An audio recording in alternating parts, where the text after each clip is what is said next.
Shalom, salam, salam, teman-teman, Bapak Ibu kasih dalam Tuhan. Kita ketemu lagi di acara Mari Belajar Alkitab Online bersama Mary. Hari ini adalah video ke-52 dari seri Yesus Teladanku. Sebenarnya ini adalah video yang ke-11 atau 12, jadi setiap seri itu 20 dan mungkin yang Yesus Teladanku akan jadi 40 karena sangat banyak ternyata pas saya menemukannya untuk Yesus Teladanku itu sangat banyak materinya. Oke, kita akan berdoa. Tuhan Yesus Maha Baik, terima kasih atas kebenaran-Mu, firman-Mu yang mengajarkan kami bagaimana kami harus hidup di bumi ini yang Kau ciptakan dan bagaimana kami harus dapat menjadi saluran berkat bahkan pengelola perwakilan yang dari Engkau. Terima kasih Bapak, Engkau yang Roh Kudus yang menolong kami, menuntun kami, mengampuni setiap kesalahan kami, ketidaktahuan kami, yang mengajarkan Roh Kudus biarkan beracara dari kegiatan ini dari awal sampai akhir, juga untuk teman-teman yang mendengarkan, Bapak Ibu juga saya sendiri yang membagikan materi. Terima kasih Tuhan Yesus Bapa surga. Haleluya. Amin. Kudus, terima kasih. Oke, kita akan masuk. Nah, sebelumnya saya akan review lagi. Jadi ini adalah khusus hanya untuk khotbah Yesus di Bukit. Khotbah Yesus di Bukit ini ada dalam satu bagian yang namanya Yesus Teladanku. Nah, khusus untuk khotbah Yesus di Bukit ini totalnya ada 15 item. Dan hari ini kita akan masuk ke item ke-6 dari khotbah Yesus di Bukit tentang hal berkuasa. Oke, seperti biasa saya juga akan membuat review bahwa kita setelah melewati 5 hal sebelumnya tentang ucapan bahagia Tuhan Yesus waktu di Hebrew 47 kalau nggak salah, tentang khotbah di bukit yang pertama, Tuhan Yesus bilang memberikan ucapan bahagia kepada orang-orang yang memiliki kerajaan surga. Jadi orang yang berbahagia, orang yang memiliki kerajaan surga. Dan orang-orang yang berbahagia itu orang-orang yang kerajaan surga. Ternyata orang-orang yang hidupnya penuh ada dalam pertobatan, terus orang yang murah hati, gitu ya, banyak sekali di sana. Kemudian dan paling secara disimpulkan orang-orang bahagia itu ada satu kesamaan bahwa mereka hidup dalam kebenaran Tuhan Yesus sedemikian rupa, walaupun mereka juga mengalami tantangan demi tantangan. Dan orang-orang yang berbahagia itu yang Tuhan Yesus ucapkan orang yang bahagia itu, ternyata orang-orang itu harus menjadi garam yang berguna, bukan garam yang menyesatkan, garam yang berguna. Garam yang berguna yang mendorong, mengajak orang-orang untuk hidup dalam kebenaran firman. Jadi supaya bagaimana orang bisa ikut dengan kebenaran firman, tahu kebenaran firman, nah, hasilkan suatu contoh teladan dan harus dari kehidupannya sendiri. Sehingga itu dikatakan orang yang bahagia itu menjadi garam yang berguna, garam memberikan dampak kasih buat orang lain. Kemudian yang ketiga adalah orang-orang yang berbahagia itu tahu karena dia bisa bersama-sama dengan Tuhan, dan mereka punya prinsip, bahkan juga menyatakan bahwa Yesus, Tuhan Yesus yang ada perjanjian baru dan hukum Taurat yang disampaikan Musa di Gunung Sinai itu satu kesatuan yang utuh dan saling melengkapi. Tentang hal ini kembali teman-teman bisa lihat di belajar Alkitab online di sesi berikutnya, di sebelumnya ya, supaya nggak banyak waktu. Kemudian yang keempat, tentang memberi sedekah. Dan ternyata di minggu itu, saat Jumat itu saya menemukan hal memberi sedekah bukan sekedar memberikan persembahan, bantuan kepada orang lain, tapi ternyata juga sedekah, memberi sedekah itu termasuk seperti kita jujur, melakukan kejujuran dalam kehidupan kita. Nah, ketika kita melakukan keadilan, ketika bersama kita, ketika kita menggunakan atribut Allah, lalu kita harus berlaku benar secara etis, dan itu semua adalah kegiatan pekerjaan yang harus dilakukan, karena itu dapat menghasilkan keselamatan. Jadi itu timbul dari hasil dari ketaatan. Dan tentang sedekah tidak hanya secara fisik yang kelihatan, barang, uang, tenaga, tapi juga yang kelihatan, pikiran, ya, memikirkan orang lain, berdoa, mereka senyum, menyapa senyum, memberikan sapaan dan lain, atau menolong, perlindungan itu termasuk kegiatan memberi sedekah. Dan itu semua dari Alkitab, ya. Oke. Dan untuk jelasnya, teman-teman Bapak Ibu bisa lihat lagi di info sebelumnya. Kemudian Jumat lalu kita bahas tentang berdoa. Kita tahu berdoa itu berkomunikasi dengan Allah, menciptakan hubungan yang terus-menerus berkesinambungan. Dan satu hal ketika kita berdoa, Tuhan Yesus mengatakan yang harus penting adalah tidak bersifat munafik, ya. Dan dia berdoa, kita memuliakan dan mengakui otoritas Allah. Kita tulus dari hati yang teguh. Kita punya kepercayaan dan keteguhan rendah hati. Dan di dalam doa kita selalu minta pengampunan. Dan ini semua contoh paling lengkapnya ada di doa Bapa Kami yang Tuhan Yesus ajarkan. Hari ini, Jumat ini kita akan masuk ke tentang hal berpuasa. Ini masih bagian dari khotbah Yesus di bukit. Nah, kalau dalam perjanjian baru, saya mengambil di Matius 6 ayat 16 sampai 18. Itu ditulis tentang, dan apabila kamu berpuasa, janganlah murah mukamu seperti orang munafik. Jadi berpuasa dengan sukacita, happy, ya. Mereka mengubah air mukanya supaya orang melihat bahwa mereka sedang berpuasa. Ini hal seperti ini Tuhan Yesus ngomong, aku berkata kepadamu, sesungguhnya mereka sudah mendapatkan upahnya. Dan setiap orang yang berpuasa itu mendapatkan upahnya. Kita nggak perlu drama, ya, buat orang lain. Oh, kita lagi puasa.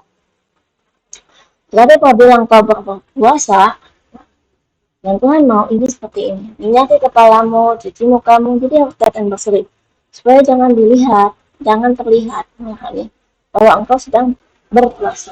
Melainkan cuma Bapa aja di surga yang tahu kalau kita tuh lagi puasa. Maka Bapa yang melihat dalam tersembunyi itu akan membalasnya kepadamu. Nah, jadi secara ringkasnya di Matius 6 ayat 16 sampai 18 ini tentang sikap berpuasa. Sikap berpuasa itu harus ketika kita berpuasa tidak berpuasa seperti orang yang tidak berpuasa, dan berpuasa dengan ketulusan, penuh sukacita tanpa paksaan.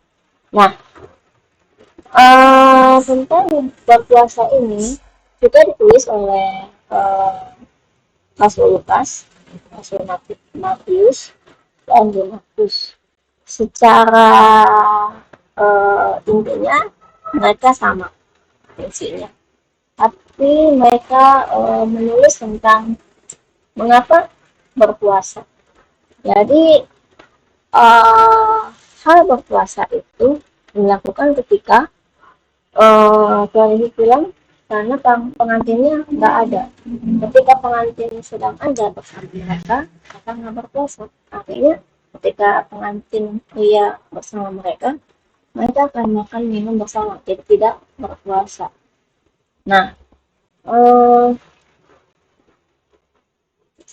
dan di sini dikatakan, ya, orang-orang Farisi itu berkata pula kepada Yesus, Murid-murid Yohanes sering berpuasa dan sembahyang. Ya, jadi berarti dikatakan murid-murid Yohanes sering berpuasa dan sembahyang. Jadi waktu itu ada dua kelompok murid, murid-murid Yesus dan murid-murid Yohanes. Tapi yang berpuasa waktu itu murid-murid Yohanes, sedangkan murid-murid Yesus enggak. Nah, orang-orang Farisi juga berpuasa, padahal Yesus masih ada di sana. Lalu orang-orang Farisi itu uh, bertanya kepada Yesus, tanyakan ya terus mungkin apa tapi Yesus memberikan respon, yang dapatkah sahabat mempelai laki-laki disuruh berpuasa. Jadi kita murid-murid Tuhan Yesus dianggap sebagai sahabat mempelai laki-laki, padahal mempelainya ada sedang bersama mereka. Nah, pas datang waktunya dibilang pada Tuhan Yesus, tapi akan datang waktunya apabila mempelai itu diambil dari mereka. Pada waktu itulah mereka akan berpuasa. Jadi murid-murid Tuhan Yesus, sahabat-sahabat mempelai laki-laki itu, orang-orang yang sendiri ya, itu kan berpuasa ketika Tuhan Yesus sudah tidak bersama mereka lagi.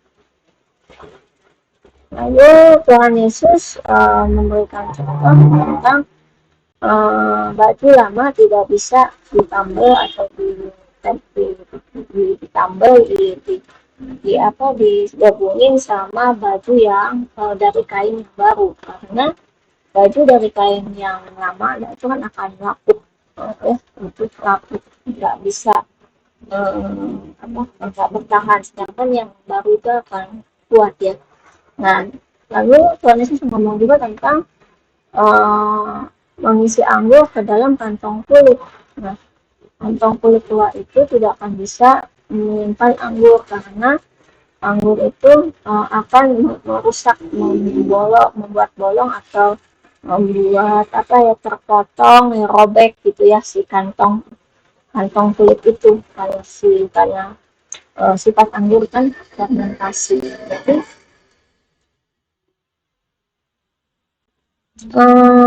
Jadi kalau Tuhan Yesus sebenarnya dalam hal ini pengen bilang kepada orang Farisi bahwa Tuhan Yesus itu adalah ilustrasi dari anggur yang baru, dan anggur yang baru harus disimpan dengan kantong yang baru, kantong yang terus menerus diperbarui. Dan mereka murid-murid Yohanes orang Farisi termasuk kelompok orang-orang yang yang terbiasa dengan kebenaran firman atau ajaran anggur lama. Apa itu? Hukum Taurat Musa. Ya, hukum Taurat Musa. Kenapa demikian? Dibilang itu anggur yang lama, pada saat itu yang hukum Taurat Musa ada banyak hal penyimpangan dan ada tuntutan dosa yang tidak terjawab, tidak terselesaikan, tidak terpenuhi. Dan hanya ketika Tuhan Yesus datang, ketika dia disalib dan dia salib, lalu dia dikuburkan dan dia udah bangkit, dan itu adalah kantor anggur yang baru. Tuhan Yesus anggur yang baru. Nah, harus kita juga harus menjadi harus diperbaharui semua murid-murid Tuhan Yesus. Semua orang yang mengasihi Allah, yang mengakhirkan kebenaran, harus masuk menyesuaikan dirinya sebagai kantong kulit yang baru ya. Nah, sebagai kain baju yang baru, makanya dibilang lahir baru. Kita pernah bicara itu tentang manusia baru ya di Embau sebelumnya. Nah,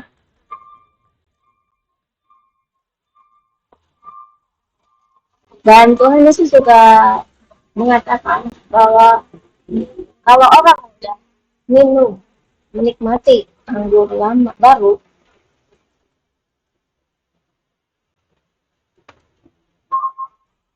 kalau katanya, dan tidak seorang pun yang telah minum anggur tua ingin minum anggur yang baru, tetapi yang berkata anggur tua itu baik. Nah, jadi yang dimaksud di sini adalah orang yang punya anggur tua. sesuatu kesulitan kita untuk beradaptasi dengan hal yang baru. Nah, karena anggur tua itu baik. Jadi kebiasaan-kebiasaan zaman dulu itu kita anggap udah nyaman. Ya, Tuhan Yesus ngomong seperti itu. Dan ternyata kebiasaan-kebiasaan yang baru kita boleh pelajari dari kebenaran firman itu menjadi sesuatu yang sulit untuk diterapkan, dilakukan. Tetapi itu yang Tuhan Yesus minta. Karena Tuhan Yesus datang, Tuhan Yesus sudah menggenapi semua kebenaran tuntutan firman, tuntutan hukum Taurat itu sudah dipenuhi oleh Tuhan Yesus, hukumannya ya, tapi aturannya tetap. Nah, dan mau gak mau ketika itu Tuhan Yesus ingin kita mulai dari yang baru, mulai dari kebiasaan yang baru. Balik lagi ke firman Yesus dengan hukum Taurat Musa itu sama. Tetapi yang tidak sama adalah orang-orang zaman dulu kan anggur tua itu atau firman, tapi tidak melakukan sepenuhnya. Mereka hanya melakukan sebatas yang mereka bisa lakukan, yang mereka suka. Bayangkan ketika Tuhan Yesus datang, Tuhan Yesus bukan adalah kasih, Allah adalah kasih. Dia merindukan kita melakukan kebenaran firman sesuai ABCDFG-nya itu sama gitu.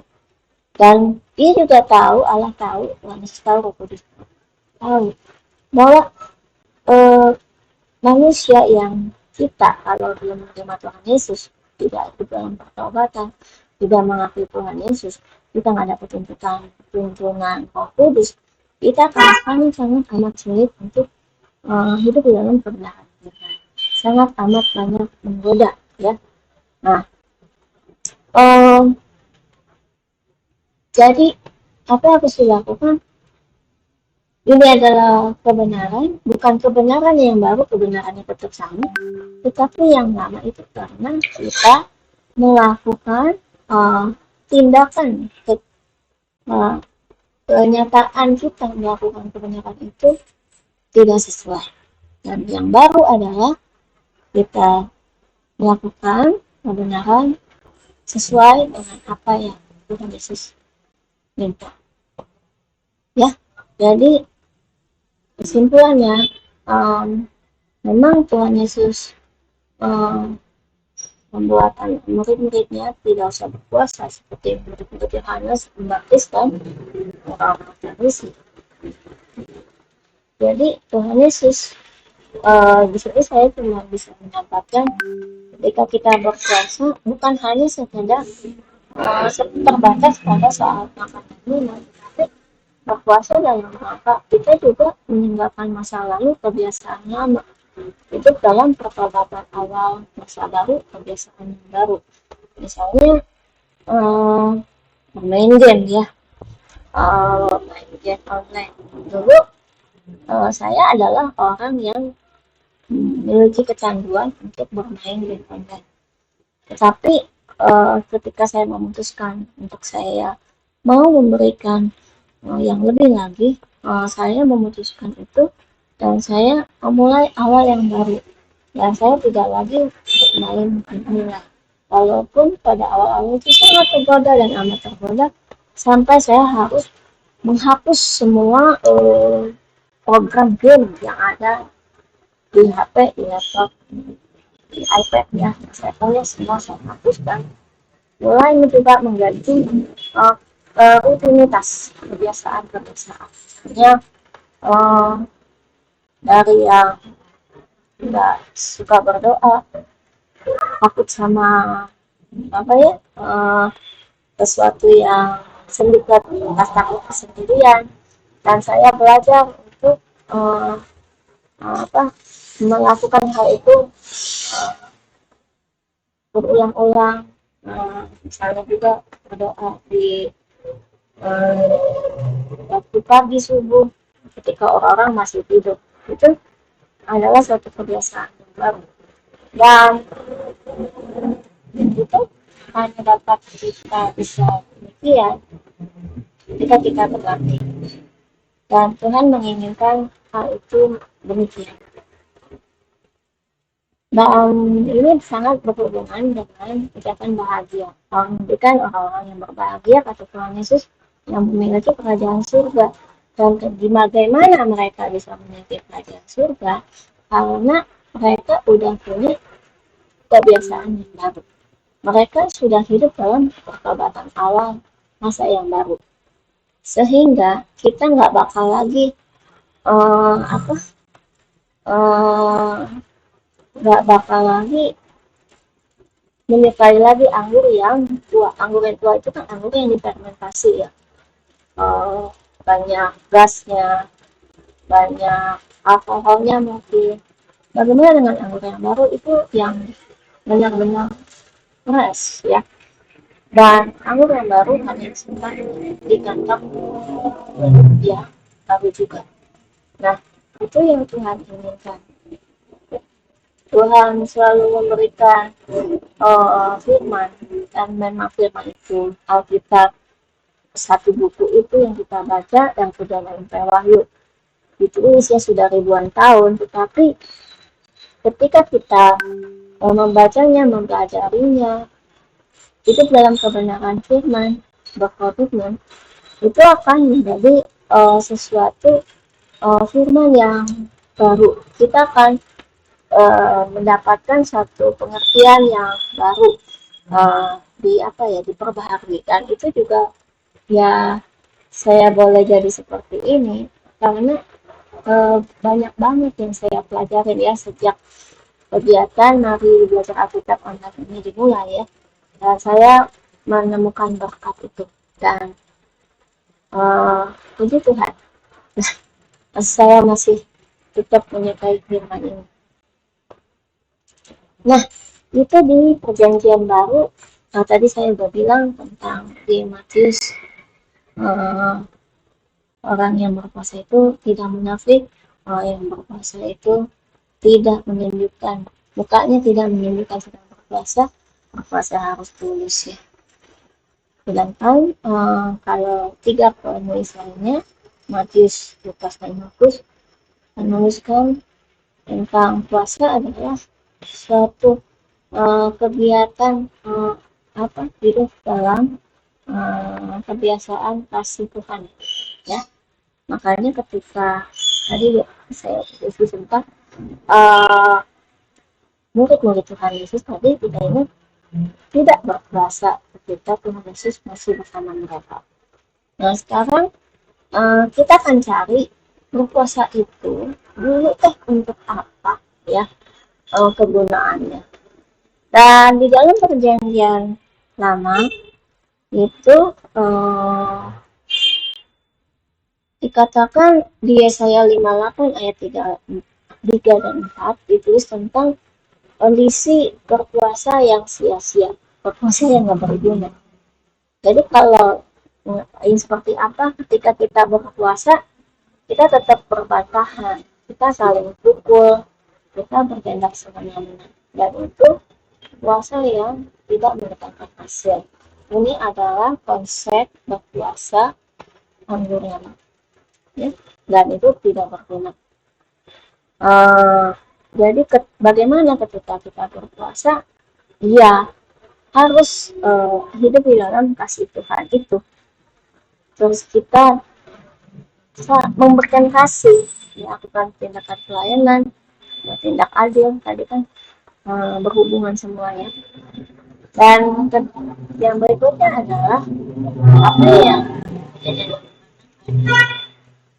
ternyata Raja Daud berpuasa itu untuk meminta mohon pembelaan Tuhan saat diri dia difitnah ya, karena Simei waktu itu karena memfitnah dia. Misalnya Simei merasa Simei adalah pelayan Raja Saul yang sudah mati, dia merasa dia harus menjadi Raja Israel adalah si keturunan Daud, yaitu Boset ya. Cuma Allah kan sudah menyebut Daud dan Simei tidak tahu. Simei lihat dari segi manusia itu ada Di Mazmur 1:9 ini doanya ya, doanya Raja Daud untuk mohon pembelaan Tuhan terhadap orang yang memfitnah dirinya. Jadi ketika kita difitnah orang, kita jangan Raja Daud juga tidak membalas, tapi dia minta pembelaan dari Tuhan, doa dan berpuasa. Lalu di Yoel 2 ayat 12-13, berpuasa dalam rangka pertobatan. Bertobat menyadari bahwa kita telah melakukan banyak kegiatan hal-hal yang tidak berkenan di hati Allah, di matanya Allah melihat kita. Lalu kita bertobat, kita minta ampun seperti itu. Seperti misalnya kemarin saya berdapat tentang kita mungkin berdoa ingin sesuatu kita yang kita inginkan, tapi Tuhan tidak kunjung menjawab. Artinya yang kita inginkan itu tidak sesuai dengan Tuhan. Lalu ketika kita merasa doa kita nggak dijawab, kita mulai kesal, pengen Tuhan pengen itu, tapi Tuhan tidak menjawab. Karena Tuhan tahu bahwa Tuhan kita tidak kebaikan bagi kita, sehingga Tuhan tidak menjawab apa yang saya minta.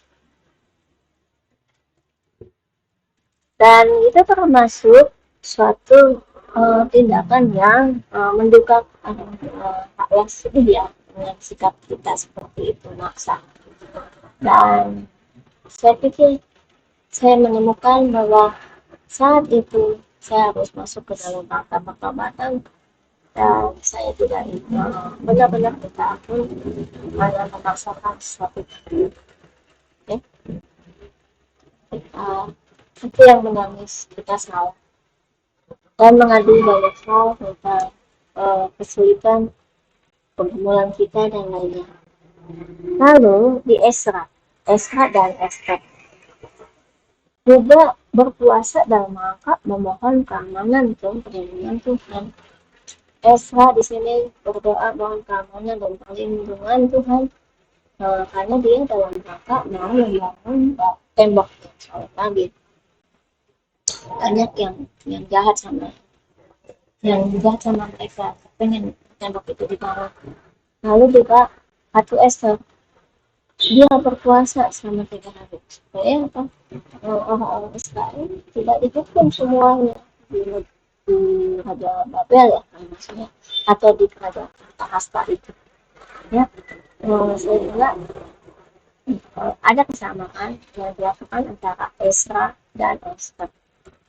Selanjutnya tentang berpuasa, ternyata juga Rasul Matius menuliskan ini Tuhan Yesus dalam rangka memohon iman yang percaya. Jadi waktu itu ada orang kesurupan atau badai, tapi murid-murid Tuhan Yesus yang nggak ikut-ikut ya berusaha Tuhan Yesus, tapi nggak bisa gitu menghadapi badai atau apapun. Malah bingung ketika Tuhan Yesus hanya berdoa sebentar, badainya berhenti. Makanya ketika kita kurang iman, kita berdoa dan kita harus berpuasa dalam rangka memohon iman percaya. Itu di Matius 17:14-21. Kemudian di Zakaria menuliskan ada bulan-bulan puasa bagi bangsa Israel, bulan ke-4, ke-5, ke-7, dan ke-10. Dan rangka perkabungan ada di Nehemia 9 ayat 1. Nah, jadi ketika kita berpuasa, itu sangat erat hubungannya dengan ucapan berdoa. Jadi saling memberikan membuat doa kita itu memiliki kuasa, penuh kuasa gitu ya. Karena kita kan juga ketika kita berpuasa, kita akan mendapatkan kepekaan tambahan ya, mendengar tuntunan guiding dari Roh Kudus dan dibanding di tengah puasa. Dan oh ya, ini saya juga boleh dapat di Imam ayat 16 sampai 29. Ternyata di bulan 7 itu adalah hari perdamaian kita dengan apa kita disukai. Tetapi untuk bulan keempat, kelima, dan 10 saya belum mendapatkan datanya lebih lanjut. Tapi yang saya bisa bilang uh, ada, jadi ketika di PB kita melihat berpuasa harus tidak munafik, berpuasa harus dalam urusan, tidak memperlihatkan kita puasa. Tetapi di perjanjian lama kita melihat puasa dalam konteks puasa seperti apa yang Tuhan inginkan, kegunaan puasa itu apa, gitu ya, puji Tuhan ya. Jadi ya sebelumnya kita belajar tentang Yesus dan hukum Taurat itu saling melengkapi. Seperti ini contohnya, oke? Nah, lalu sekarang saya masuk ke hubungan berdoa dan berpuasa. Waktu Jumat lalu saya menyampaikan kepada teman Bapak Ibu mengapa kita harus berdoa, berkomunikasi dengan Allah, kita punya kesempatan ketika saat itu berdoa, kita kesempatan menghadiri takhta kasih karunia Allah. Lalu itu adalah tempat kita memberi puji-pujian, di Sion membayar nasihat kepada Allah dan meminta hikmat pengetahuan dalam iman supaya kita bisa melewati beragam cobaan. 4 item itu saya temukan harus berdoa. Lalu kenapa kita harus berpuasa? Tadi kita juga udah dapat di perjanjian lama. Kalau kita berpuasa, kita mohon pembelaan Tuhan, perlindungan Tuhan, kita mohon iman percaya. Nanti ada ya, mohon keamanan, refleksi dalam rangka pertobatan, refleksi dalam rangka perkabungan. Ini banget ya antara mengapa harus berdoa dan mengapa harus berpuasa. Makanya dibilang ketika kita pengen meminta sesuatu pembelaan Tuhan, atau keamanan, perlindungan, iman percaya, perkabungan, kita berdoa ini dan kita berpuasa, itu menjadi doa itu akan memiliki suatu otoritas. Lalu kita juga kemarin ketemu ya, doa yang sia-sia itu apa, berpuasa yang sia-sia itu apa. Nah, itu juga mirip loh ini nih yang merah ini. Doa yang sia-sia itu seperti apa? Ketika kita berdoa, tapi kita masih simpan niat jahat dalam hati. Jadi berdoa ya berdoa, tapi Tuhan tidak mendengarkan. Ya dia dengar cuek aja, aduh ini anak aku gitu ya. Atau kita berdoa, tapi kita nggak melakukan kebenaran firman. Kita nggak mau mendengarkan hukum Allah, cuma doa aja. Doa aja kita minta ini, ya. Ini juga sia-sia. Jadi ketika kita berdoa, kita harus tahu apa yang Allah inginkan. Kita harus tahu karakteristik Allah itu apa. Kalau nggak cocok ya nggak akan connect ya. Seperti kita mau pakai HP ya, pakai HP. Seperti ini pakai HP. Kita perlu yang namanya punya kartu SIM cardnya, dan harus ada isinya ya, kuotanya, internetnya, pulsanya. Kalau nggak ada, nggak bisa nyala, kita nggak bisa nelfon. Terus HP-nya harus gimana? HP-nya itu harus dicas, baterainya harus ada. Kalau misalnya baterainya nggak ada, kita juga nggak bisa nelfon, atau nggak bisa menggunakannya. Terus bagaimana kalau kita udah punya HP, udah dicas, terus kita udah baterainya penuh, kita udah punya pulsa, tapi apa HP-nya kita nggak rawat dengan baik ya, tubuh kita nggak rawat dengan baik,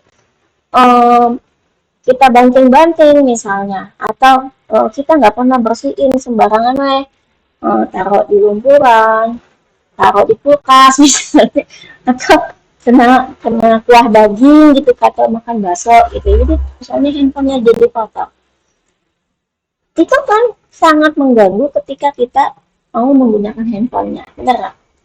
Terus lagi ada hal lain, kita harus bisa membaca. Ya kan, bukan hanya sekedar nah, kita harus bisa melakukan operasional mengoperasikan handphone itu. Kita udah bersihin handphonenya bagus, kita udah baterainya kita cas ada, pulsanya ada, tapi kita nggak bisa baca. Ini juga sangat sia-sia kan, punya HP tapi kita tetap nggak bisa menggunakannya. Sama seperti itu dengan firman Tuhan. Ada firman Tuhan itu seperti, buat saya seperti handphone itu ya. Jadi firman harus dibaca.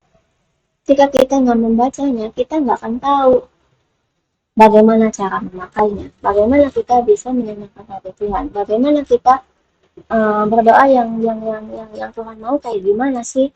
Terus terus kalau kita mau berpuasa, bagaimana sih yang puasa yang Tuhan mau? Kita hanya sibuk, oh puasa itu puasa Esther, nggak makan daging, 3 hari nggak makan nggak minum. Oh puasa apa vegetarian, cacai misalnya ya.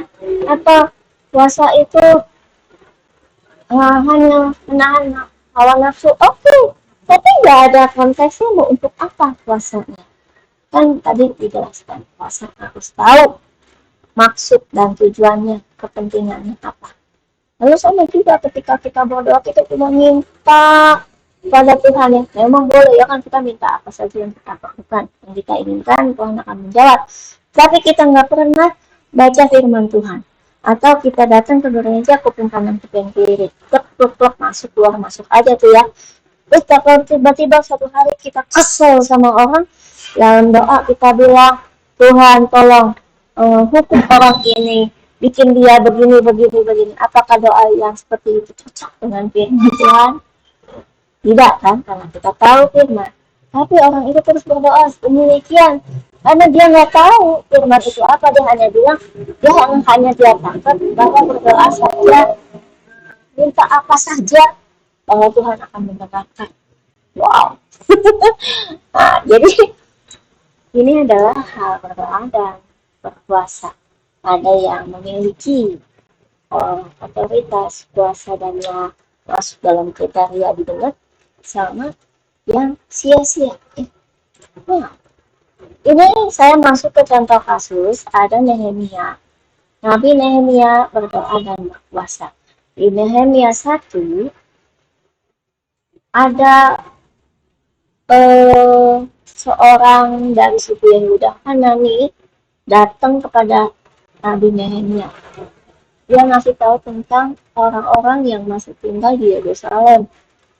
Nehemia, bapak Nehemia, saya mau cerita orang-orang di Yerusalem sana, kehidupannya sangat mengkasihani, sangat kasihan.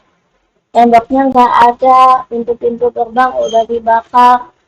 Orang di sana hidup dalam penindasan, banyak orang jahat dan lain sebagainya.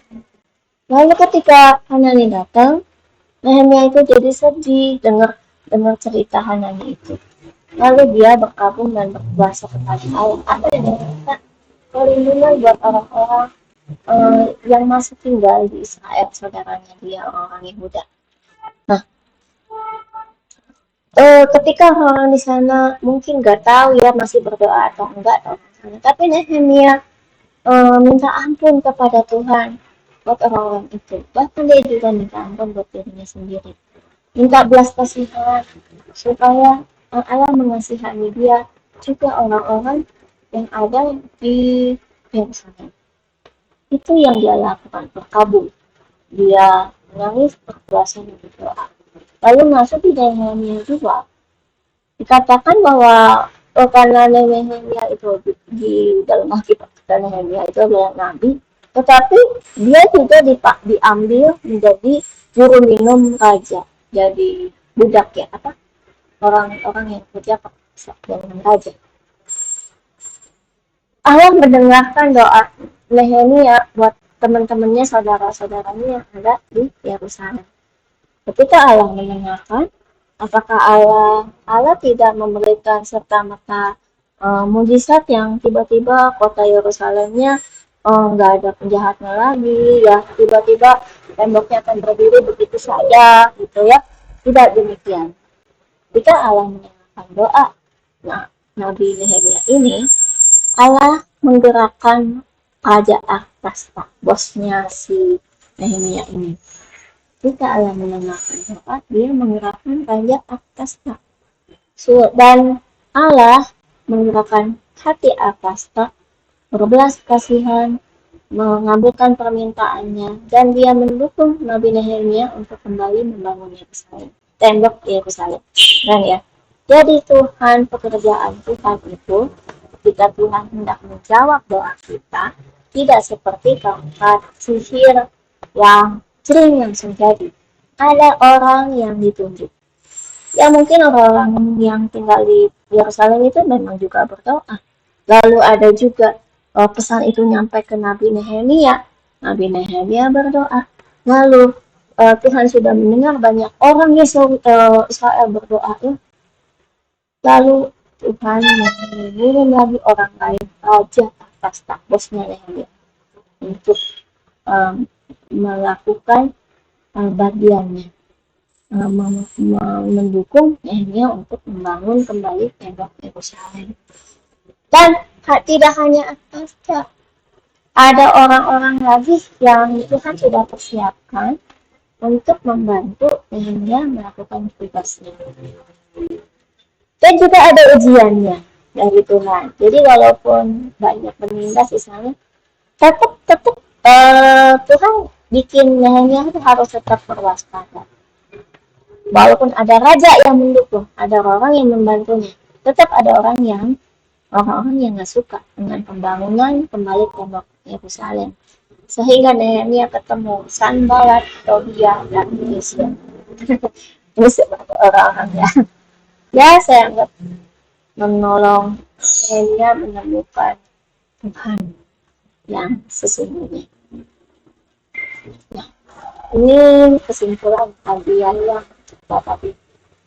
Jika Nehemia berdoa berpuasa sesuai dengan fungsinya, dengan tujuannya, sehingga ada connect-nya, hubungan, dan sehingga doa Nehemia memiliki memiliki kuasa dari Allah menggerakkan orang. Apakah Nehemia sebelumnya tahu bahwa yang membantu dia adalah Raja Artasasta? Tidak tahu. Itu dalam pemeliharaan Tuhan, rencana Tuhan. Kemudian ada lagi kita buka ya, kasus Hana berdoa dan berpuasa. Siapa Hana ini? Ada di Perjanjian Baru di Lukas 2 ayat 21-40. Hana ini nabi perempuan, anak Fanuel dari suku Asher. Umurnya udah tua banget, 84 tahun. Dia seorang janda. Sepanjang hidupnya dia tinggal di Bait Allah. Dia berpuasa dan berdoa untuk sukunya, suku Asher, mohon keselamatan. Lalu Allah menjawab doa Hana itu. Hana berdoa dan berpuasa. Apa yang Allah kasih jawaban dari doa Hana? Pertemuan Hana dengan bayi Yesus yang dinyalakan hari Mesinya. Jadi peristiwa Hana bertemu bayi Yesus itu satu peristiwa langka dan sangat sulit. Walaupun orang selain Hana juga banyak ketemu, tapi mereka tidak menyadari bahwa itu adalah bayi Yesus. Dan saat itu yang menyadari adalah Simeon dan Ana. Itu di Bait Allah. Dan hanya langsung kalau konfirmasinya bahwa siapa akan ditolong Tuhan dan akan mendapatkan keselamatan, sehingga dia boleh bertemu bayi Yesus. Yesus adalah keselamatan. Tidak hanya doa Hana, Allah memberitakan juga rencana besarnya tentang bayi Yesus ini kepada Hana. Lalu Hana ini dengan bimbingan Roh Kudus, dia menyampaikan pesan itu kepada orang-orang yang ada di Bait Allah itu tentang keselamatan, pelepasan Yerusalem dari perbudakan dan penindasan orang Romawi. Ya waktu itu memang Israel dalam penjajahan Romawi Bizantium ya. Tadi kan mengapa harus berdoa dan mengapa perlu berpuasa. Sangat connect ya. Nah, ketika connect berhubungan akan memberikan yang namanya kuasa, otoritas dari Allah itu terjadi. Jadilah kehendakmu di bumi seperti di surga. Doa Bapak. Oke. Sekarang ada lagi satu, saya mau ngasih tahu Saul. Ini Raja Saul ya, raja sebelum Daud. Dia juga berdoa dan berpuasa. Ini ada di 1 Samuel 28, teman-teman, Bapak Ibu bisa lihat di sana. Saul waktu itu merasa sangat tertekan dan atas kedatangan orang-orang Filistin yang mau berperang, ya, ceritanya melawan orang Israel. Saul masih tetap menjadi pahlawan perang saat itu, dan dia sangat ketakutan. Nabi Samuel waktu itu udah mati ya. Jadi Saul bingung mau nanya sama siapa lagi nih. Nabi Samuel nggak ada. Ya udah, Saul berdoa kepada Allah, tapi nggak dikasih jawaban apapun ya. Baik dalam mimpi, pakai urin tumim itu juga nggak dijawab. Nabi-nabi juga nggak dapat titipan pesan dari Tuhan. Jadi karena Saul itu fungsinya dulu itu kan zaman PL ya, waktu Tuhan Yesus belum dimuliakan. Kita yang bisa berdoa, yang bisa melakukan membuat sembahan dan lain-lain itu hanya imam ya, orang yang suruh Allah. Saul itu raja, beda nggak fungsinya, sehingga ketika Saul berdoa bisa dijawab. Tapi juga sebenarnya juga Saul berdoa itu ada yang salah. Ini yang kesalahannya adalah Saul ketika nggak dijawab-jawab mulai panik ya. Saul tanya, akhirnya pengen tanya ke perempuan penuh. Nah ini dia punya keahlian perempuan penuh. Mau panggil arwahnya Nabi Samuel, minta petunjuk dari roh Rahma. Tapi yang datang saat itu ada orang-orang yang bilang itu rohnya Samuel, ada yang bilang itu bukan, itu adalah setan, iblis yang menyamar Nabi Samuel. Tapi saya lebih setuju ikut yang bahwa itu adalah iblis yang menyamar ya, karena tidak mungkin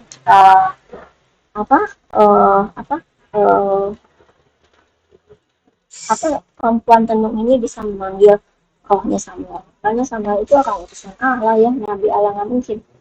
Nah ini kesalahan sangat fatal yang dilakukan oleh Saul. Tetapi Allah memberikan petunjuk kepada perempuan itu. Bagaimana dengan nasib orang Israel yang bersama-sama dengan Saul, bahwa mereka semua akan mati di tangan orang Filistin. Jadi pertanyaannya, kenapa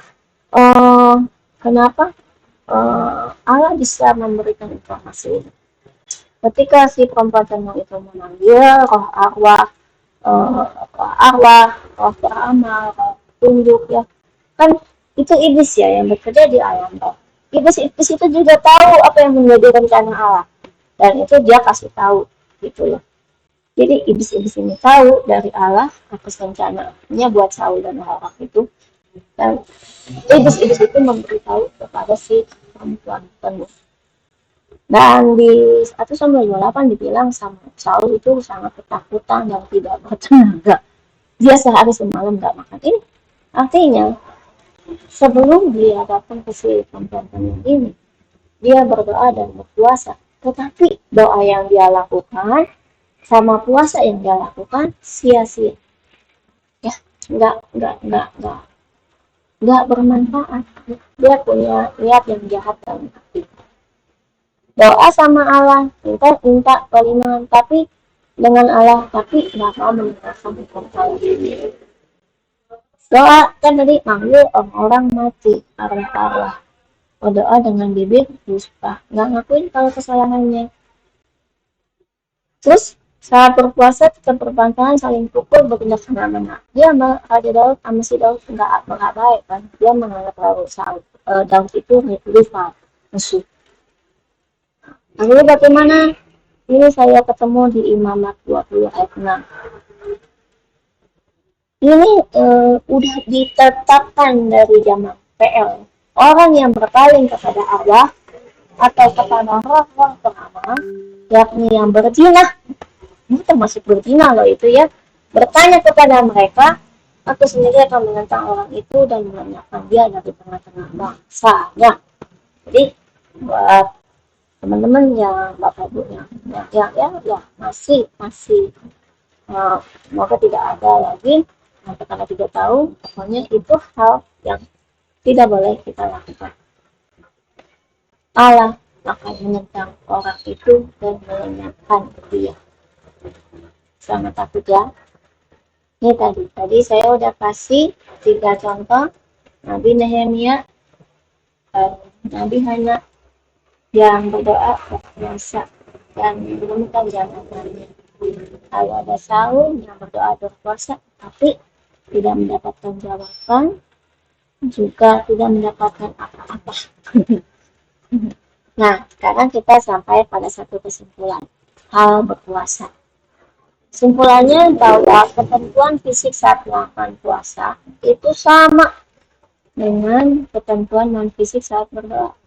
Kan kalau fisik non fisik, kalau puasa itu fisik yang ada ya. Kalau berdoa sesuatu yang bersifat bukan fisik. Jadi ketika kita berpuasa, kita nggak boleh